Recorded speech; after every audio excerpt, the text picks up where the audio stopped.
Merci Madame la maire. Mes chers collègues, un peu plus d'un an après le début de cette crise, ce débat vient à point nommé pour en évoquer certains aspects ainsi que certaines orientations, même s'il est trop tôt pour appréhender toutes les conséquences sociales, sociétales et économiques qu'elle n'a pas fini d'engendrer. Tout d'abord, qu'il me soit permis, au nom de notre groupe, de remercier chaleureusement l'ensemble des personnels de santé mobilisés depuis un an, qu'ils soient soignants à la PHP ou dans des structures privées, associatives, mais aussi médecins, pharmaciens ou infirmiers. Tous, à des degrés divers, méritent notre reconnaissance pour avoir livré et livré encore ce combat qui, nous le savons, n'est pas encore gagné.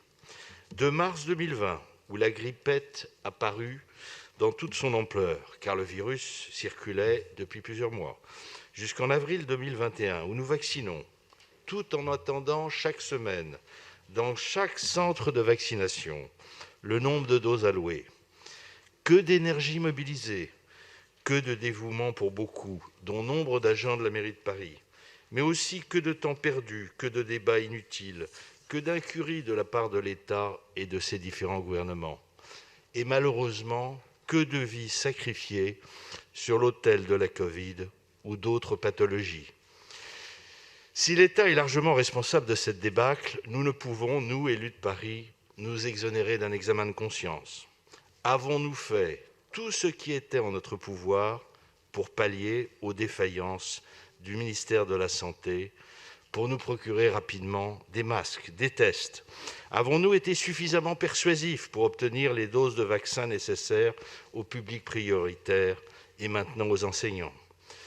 Toutes ces questions, nous vous les posons, Madame la maire, car même si comparaison n'est pas raison, nous connaissons l'action déployée par les régions et, en ce qui nous concerne, par l'Île-de-France, qui a financé les équipements nécessaires à l'ouverture de 500 lits de réanimation dans de nombreux hôpitaux, dont ceux de la PHP, dont vous présidez le conseil de surveillance.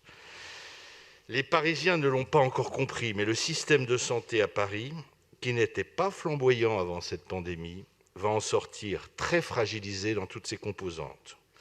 Nous vous proposons donc, Madame la maire, la constitution rapide dès l'été d'une MIE sur la santé à Paris et sur son évolution depuis 10 ans.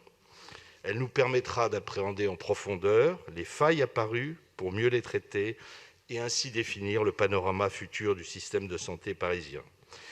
Et nous ne doutons pas que vous voterez la création de cette MIE, tout comme certains d'entre nous voteront le vœu présenté par l'exécutif afin de vacciner les enseignants et les agents des écoles.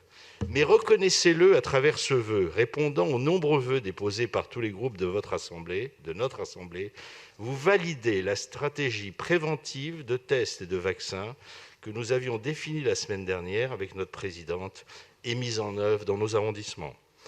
En raison de la pluie de critiques, de sarcasmes et autres quolibets dont vous nous avez gratifié et notre présidente, Rachida Dati, une majorité d'entre nous s'abstiendra malheureusement. Mes chers collègues, l'intérêt et la santé des Parisiens et des agents qui font fonctionner nos équipements depuis un an dans des conditions éprouvantes justifient que nous puissions savoir nous rassembler et dépasser les clivages partisans. En raison de la rédaction des vœux de l'exécutif, nous ne pouvons malheureusement pas le faire aujourd'hui et nous le regrettons.